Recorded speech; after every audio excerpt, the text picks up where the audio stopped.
Hey everyone, this is Taylor Weston with Speech Youth. I'm a speech therapist and I work with first to 3 and feeding. Now we are doing a super quick crock pot meal that can also go for 2 meals. We're doing a Cuban pork sandwich, and then what Jay and I are going to do is use the pork tomorrow night for nachos. You can also add barbecue sauce for tomorrow night's dinner and have Cuban pork sandwiches today and barbecue pork sandwiches tomorrow. So what I have going on right here is just some bacon cooking at the bottom of the pan. Completely optional. I just like getting that pork feel for a Cuban pork sandwich. And we're just going to add that. 1 strip is fine. Now I just dropped it into our crock pot. Okay. Now what we're going to do is I'm going to reach down over here, just seasoned our pork right here. And then I'm going to grab some pepper. I also seasoned it with a little bit of cumin. Shake that right in, and we're going to brown it. So I'm going to throw that right into our pot. And then what I like to do as well is in there, I chopped 1 onion. You can use any onion you like. Yellow. I'm using a white onion because that's what I have. Okay, and then I'm going to squeeze a little bit of lime juice right on top. Okay.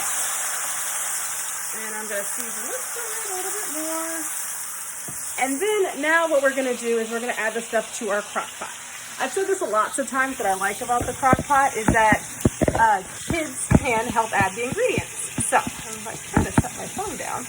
I might just be carrying it with me. So we got our pork going, and then I have a lot of extra orange juice. So what I'm going to do is add some orange juice to our crock pot right here. And then I'm going to add 1 large box of chicken stock. You could also do water. I just like chicken stock because it adds extra flavor. Add that right in. Okay.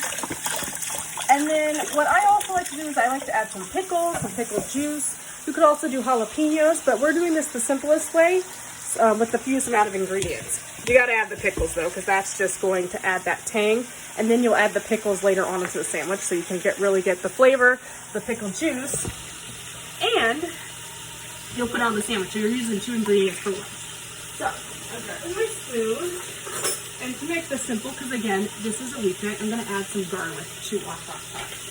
And you can have your kids get involved by adding the garlic and scooping it right in. What's also nice about this is having your kids make the sandwiches themselves. So I'm going to grab my pickles. And then, very quickly. So I'm going to drop them right in here.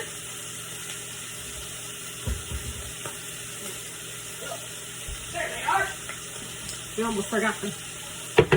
Always forget 1 ingredient out. I'm going to tap it for taking it out. And we're going to add some of our pickles.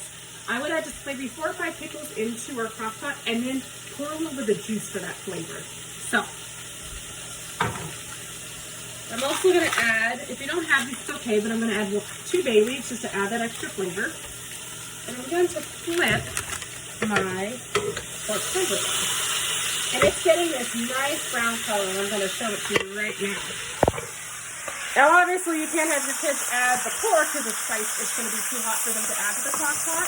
But what I would do is I would have them add the orange juice, pour the orange juice in, pour the chicken stock in.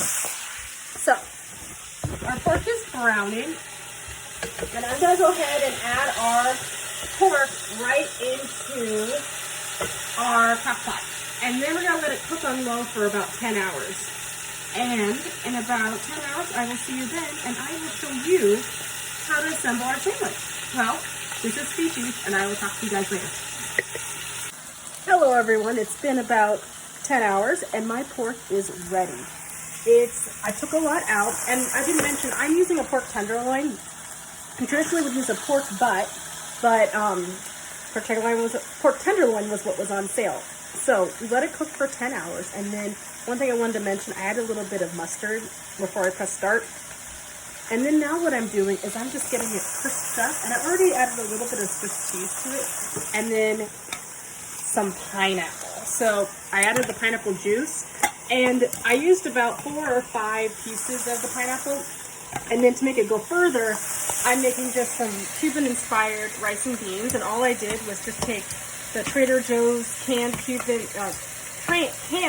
black beans, just some of the extra pineapple, and then I just threw in some rice and seasoned it with some salt, pepper, and cumin. I also added a little bit of that pineapple juice. Now, what I like about sandwiches is that you can have your kids help you make them. So, obviously, you want to talk about hot and safe and mom health, but what you could do is have them put the mustard on, let them make choices. Choices are great for kids, but I'm going to go ahead and put just some meat on there. You could also use a sandwich or sandwich bread, French bread, but these were what we're on sale, and you know, it's the weeknight. Gonna take one more slice of Swiss cheese, some pickles, throw some mustard on. If I can get the mustard to come out, I'm just using regular yellow mustard, and that's it. So you can have your kids help make it. So I'm gonna give this a try. It is amazing. Easy weeknight dish. Your kids are gonna love it. And the rice and beans, and those are my dogs. It is trash day. Well, this is Speech Eats. Follow me on Instagram at Speech Eats SLP. And if you have any questions asking me about feeding concerns, write them in the comments. This is Taylor Western, and I'll talk to you guys later.